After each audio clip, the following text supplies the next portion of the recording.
আর এখানে কিন্তু শ্রীকৃষ্ণ তার কনিষ্ঠ আঙ্গুল দিয়ে পর্বতকে তুলে রেখেছিল।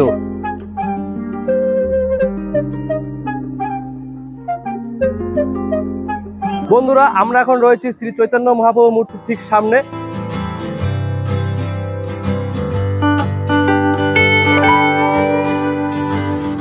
হেই হ্যালো বন্ধুরা, চলে এলাম আবারও আরেকটি নতুন ভিডিও নিয়ে। আর আজকে যাচ্ছি আমরা নবদ্বীপে, যেখানে রয়েছে 60 ফিটের উচ্চতম একটি শ্রী চৈতন্য মহাপ্রভুর মূর্তি। সেটা আজকে দর্শন করতে যাব। তো কিভাবে যেতে হয় সমস্ত কিছু এই ভিডিওর মাধ্যমে আমি তোমাদেরকে বলে দেবো। তো আমার এই ভিডিওটা স্কিপ না করে সম্পূর্ণ দেখার অনুরোধ রইল।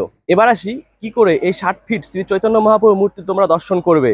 হাওড়া থেকে যদি তোমরা আসো তাহলে কাটোয়া লোকাল ট্রেন ধরে নবদ্বীপ স্টেশনে নামবে, অথবা তোমরা বিষ্ণুপ্রিয়া স্টেশনে নামতে পারো, কারণ বিষ্ণুপ্রিয়া স্টেশনটা তোমাদের কাছেই হবে।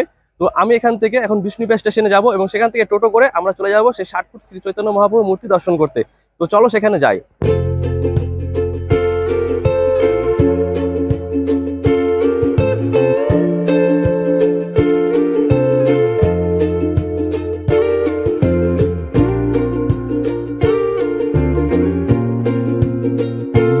বন্ধুরা, চলে এলাম বিষ্ণুপ্রিয়া স্টেশনে। এবার এখান থেকে টোটো ধরবো, টোটো করে তারপরে আমরা চলে যাবো সেই 60 ফুট শ্রী চৈতন্য মহাপ্রভু মন্দিরে। তো এর পরের স্টেশন কিন্তু নবদ্বীপ ধাম। তো সেখানে আমরা নামবো না, এর কারণ সেখান থেকে যেতে অনেকটা দূর, আর এখান থেকে হয়তো এই মন্দিরটা খুবই কাছে, তার জন্য আমরা এখান থেকে যাব। তো চলো সেখানে যাই।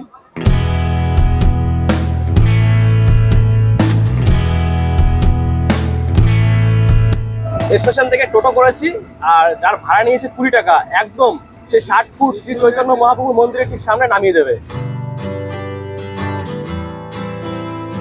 দুটো টিকিট দিন তো।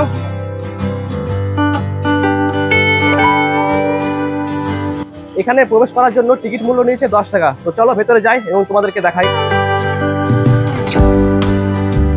খুব সুন্দর কিন্তু একটা গুহা রয়েছে, বেশ ভালোই লাগছে। এই গুহার মধ্যে দিয়ে কিন্তু প্রবেশ করতে হবে, তারপরেই শ্রী চৈতন্য মহাপ্রভুর যে বড় মূর্তিটা রয়েছে সেটা আমরা দেখতে পাবো।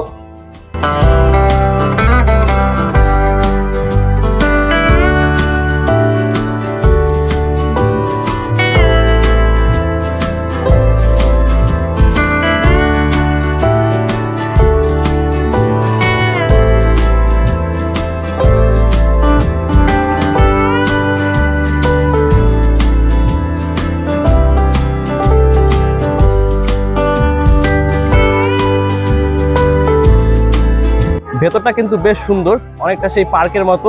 আর এই সাইডে কিন্তু রাধাকৃষ্ণ আর এছাড়া কিছু ঠাকুরের মূর্তি রয়েছে, বেশ সুন্দর লাগছে।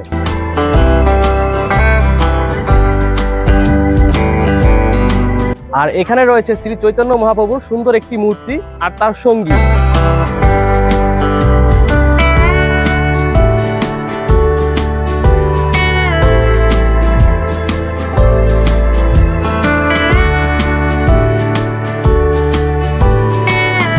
আর এখানে কিন্তু সুন্দর একটা শ্রী চৈতন্য মহাপ্রভুর মূর্তি রয়েছে, আর আশেপাশে রয়েছে বেশ কিছু বন্য প্রাণী, বেশ সুন্দর লাগছে।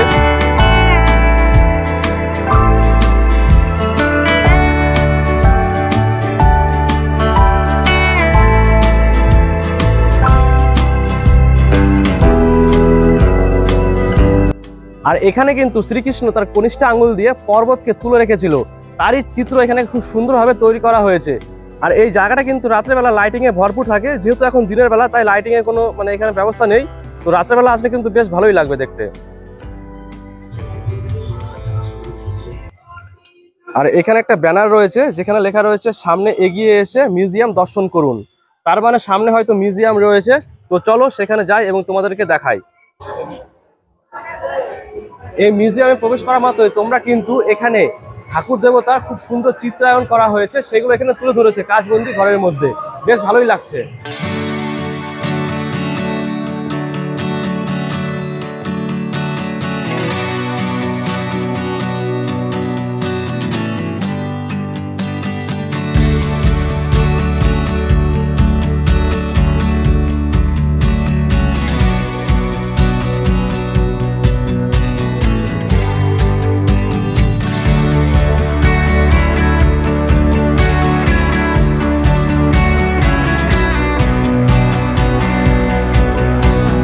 আর এখানে কিন্তু রাধাকৃষ্ণের পাশাপাশি তার অষ্টসখীর খুব সুন্দর একটা মূর্তি তৈরি করা হয়েছে, বেশ ভালোই লাগছে।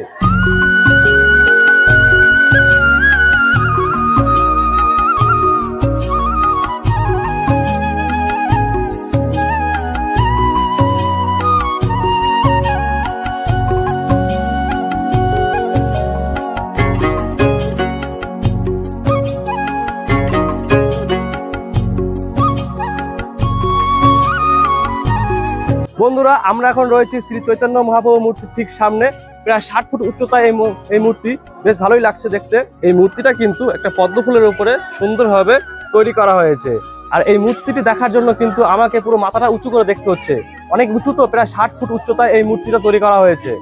আর এই মূর্তির সামনে কিন্তু একটা খড়ম রয়েছে। এখানে একটা ব্যানার রয়েছে যেখানে লেখা রয়েছে যে দুপুরে মহাপ্রসাদ পাওয়া যায়, যার কুপন মূল্য 70 টাকা। চাইলে তোমরা এখানে এসে সেই মহাপ্রসাদ নিতে পারো।